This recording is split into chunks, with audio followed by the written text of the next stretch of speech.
Hello students, today I am going to discuss some aspects of the chapter The Rise of Nationalism in Europe. These are those aspects which are very important for your examination and we all know that's a very lengthy chapter, so I am covering some important topics such as Habsburg Empire, structure of the European society, industrialization and the rise of a new middle class, liberalism, German Confederation of 39 states, and custom union. So let's start with some important topics of this chapter. See, we all know that in this chapter we have to deal with the development that has taken place in different countries of Europe during the period of 18th-19th century. So this is the current map of Europe. We all know that in this current map we have to study about the Empire of Spain, France, Germany, see here Italy. Okay. But the map which we are viewing right now, the map of Europe, this was not so during the period of 18th century. Today we find that the creation of separate states in the form of Spain, France, Germany, etc. But during the period of 18th century, the map of Europe was such. We do not find any separate state, but we find what? We find the kingdom. See here, we find the kingdom of France covering many countries which has now become independent. Then we find the Empire of Austria. See here, the Empire of Austria. Then above it you will find the Kingdom of Poland. Then here the Kingdom of United Kingdom, the Kingdom of Great Britain. Then here you will see the Kingdom of Spain covering Portugal. Then again in Turkey you will find a great empire, that was the Ottoman Empire. Then here you will see the Russian Empire. Okay, so that means that during the period of 18th and early 19th century, Europe was divided into a number of empires. But in this chapter we have to study about which empire? We have to study about this empire, the Empire of Austria. See, and the Empire of Austria was known as what? The Empire of Austria was known as the Habsburg Empire. See, this is the map of Habsburg Empire covering many important regions where the peoples were speaking different languages, where the peoples are having their different culture, different traditions. That is why we could not call the Habsburg state as a nation state. Why? Because we all know the definition of nation state. What is nation state? It is a group of people with the same culture, language and history who have formed an independent country. But in Habsburg Empire, we know that it was not a state, it was not a nation, it was an empire. Why it was not called as a nation? Question often asked that why Habsburg Empire could not be called as a nation, because it consists of the regions where the people of different languages and different customs were living. And one interesting thing you should know, one important thing related to this empire, that this empire, the Habsburg Empire, began with the election of Rudolf I. There was one king of Germany whose name was Rudolf I. He is considered to be the founder of the Habsburg Empire in 1273 AD. So, see, Habsburg Empire ruled over Austria-Hungary, and it was a patchwork of many different regions and people. Patchwork means that it covered many different states, many different regions and territories. Okay, see here. In the Alpine regions of Habsburg Empire, we find the Tyrol and Austria. Okay, then in Sudetenland and Bohemia, you will find the German-speaking peoples were living. In Lombardy and Venetia, Italian-speaking people were living. In Hungary, Magyar-speaking peoples were living. A variety of dialects and local languages were there in the Habsburg Empire. In Galicia, the people used to speak Polish language. So these are the regions. See, the Alpine regions, Sudetenland, Bohemia, Lombardy, Venetia, Hungary, they all were the part of the Habsburg Empire. But the problem was that in these regions, the people speaking the different languages were living. In some region, the people were speaking German language, in some Italian language, in some Magyar, in some Polish language. So since in a Habsburg Empire, we do not find the common culture, we do not find the common language, we do not find the common history. So Habsburg Empire could not be called as a what? So it could not be called as a nation state. Okay. See here, the Bohemians and the Slovaks, they were particularly living to the north of Habsburg Empire. Slovenes were living in the Carniola. Croats were living to the south. Romans were living to the east, etc. Okay. And today, if you will see the current status of these states of Habsburg Empire, you will find that Bohemia is now in Czech Republic. Galicia is now in Ukraine. Transylvania is now in Romania. Carniola is now in a country known as Slovenia, and Tyrol is in Austria. So today we find that once were the part of Habsburg Empire, now they were under the control of different countries.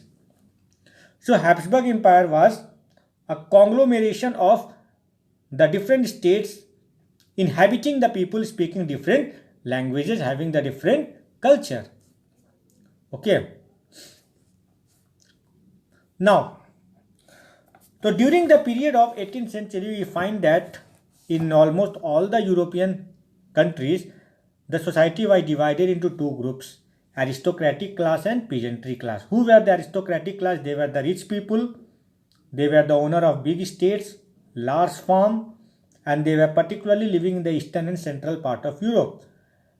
And in their land, who were working? The peasants were working. The peasants constitute the highest section of the population.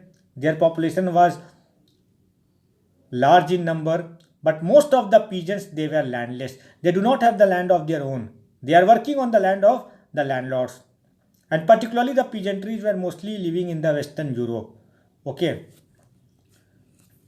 But when the industrialization began in England, first of all, industrial revolution was started in England, and this industrialization, okay, what is industrialization? The process of the establishment of industries. So when the industrialization began in Europe, this has brought radical change in the life of the people. How? See, industrialization began in England in the second half of the 18th century. Okay, later on, this industrial development spread to other countries of Europe, and with industrialization, we find the growth of town. Okay, business classes were created, middle classes was established. That means ki the industrial revolution has led to the creation of a middle class. Earlier there used to be only two classes, rich class and poor class, but industrial revolution has prepared a way for the rising of middle class. Who were the middle class? The industrialists, the businessmen, the professionals. They were the middle class people. Okay, and it was these professionals, particularly the educated persons, the educated people, okay, who started, who were imbibed with the feeling of nationalism, and it was these middle class people who had triggered revolution in many countries of Europe. Okay. And that is why the revolution that started in the different countries of Europe during that period was often called as the middle class revolution. And the middle class were whom? The middle class was the outcome of the industrial revolution.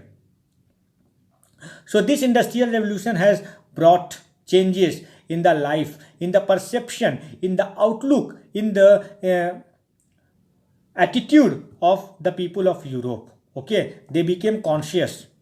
They became liberal. They became freedom lover.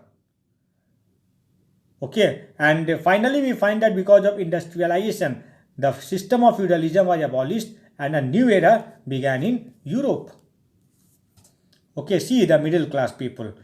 Okay, particular they were also constitutes the working class population, the educated classes. They all were the middle class people, and they were these classes originated particularly after the Industrial Revolution, and it was these among these educated liberal middle classes people the ideals of national unity gained popularity.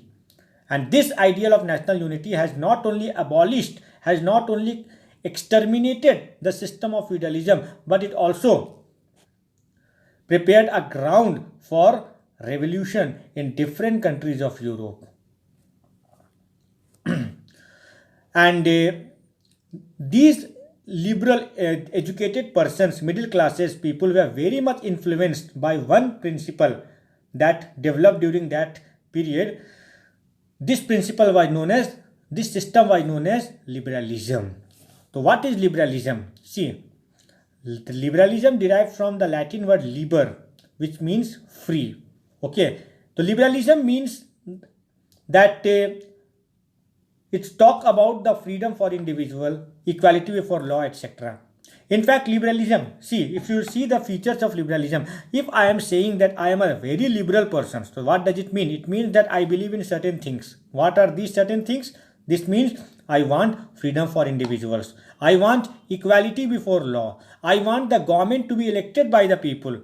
And I want freedom of market and abolition of state imposed restriction. That means businessmen should be given the freedom to operate their economic affairs according to their own way without any interference from the government. And the government should not levy much taxes upon their businesses so that they could work, so that they could expand their business freely. But remember one thing, that liberalism though advocate elected government, but it does not stand for universal adult franchise. Okay, it wants that the right to vote should be given only to limited selected persons.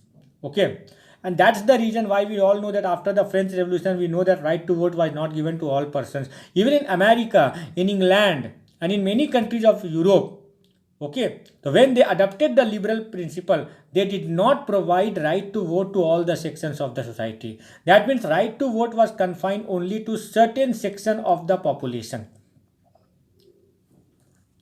So this is one of the defects of liberalism, that it does not stand for universal adult franchise, and thus this make it different from that of democracy. See, political liberalisms means had great influence, had greatly affected the system of the country also, and it is because of this liberalism that revolution started in France, which finally ended autocracy, ended clerical privileges, established the new constitution, forms a representative government, and also provided right to private property. Okay, but again liberalism talks about equality before the law, but it did not necessarily stand for universal suffrage. So if you are writing the principle of liberalism, you should not include universal suffrage. Okay, universal suffrage should not be included. And this is economic liberalism. So liberalism also stands for the freedom of market, just I told you, abolition of state imposed restriction. Okay, then strong demand of the emerging middle classes, etc. Now here you will see that one example of Prussia has been given. You have read it also, that in Prussia was divided into Germany was divided into a number of states, 39 states. Who has divided it? Napoleon. It was Napoleon who had created a confederation of 39 states out of countless German speaking principalities. And in this confederation, we know that each state had its own currency, own weights and measure, etc., etc. Okay, we know that in the German states there were 30 currencies and different weights and measure. Okay, and one example you have also seen that from Hamburg to Nuremberg, if a trader is transporting his goods from Hamburg to Nuremberg, okay, he had to pass through 11 custom barriers and pay a custom duty of about 5% at each one of them. And this was very time consuming calculation. Similarly, in the German states, we do not find the uniform weight and measure. LE. What is LE? LE is the measure of cloth. In some state of Germany, we find that 1 LE means 54.7 centimeter. In Frankfurt, in Mainz it was 55.1 centimeter. In Nuremberg it was 65.6 centimeter. In Freiburg, yes, what are these? These are all the states of Germany: Frankfurt, Mainz, Nuremberg, Freiburg, etc. So in the states of Germany, we find the weight and measure was not uniform. It was also different. So we can say that liberalism was not following the. We can say that the head of the state of the different states of Germany, they were not following the principle of liberalism, and that is the reason why in the subsequent year we find that the people started the revolution to bring about both political and economic unification of Germany, and finally they succeeded in achieving them in which year? In 1870. We find that after the Battle of Sedan, Germany was unified, and along with Germany, one more country was unified. Who was that? What was the name of that country? The name of that country was Italy. In 1870, we find that both Germany and Italy were unified completely, both politically and economically. In 1834, custom union was started at the initiative of Prussia, which was known as Zollverein. And by this Zollverein, we know that some attempt was made to economically unify Germany. This custom union abolished tariff barriers and reduced the number of currency over 30 to 2. Okay. So the peoples were demanding since long time for the economic unification, and finally it was did in 1834 when custom union or Zollverein was implemented all over German states at the initiative of Prussia. Okay, you should remember this term Zollverein. What was Zollverein? It was a custom union started by Prussia in 1834, and which has brought to some extent what? It has brought to what? It has brought to some extent economic unification of all the German states. Economic unification, not political unification. Political unification was achieved in 1870. So this custom union abolished the tariff barriers and reduced the number of currencies from 39 to 2. Okay, somewhere it is written 30 to 2. So you should know this fact that it was reduced to 2. The creation of a network of railways stimulated mobility. It harnessed economic interest of national union. Railway also played a very important role in the unification of German states.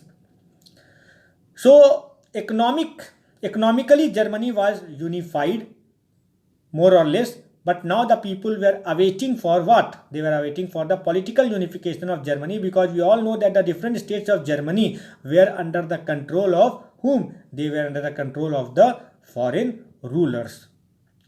Austria, Denmark, France, they were controlling different states of Germany.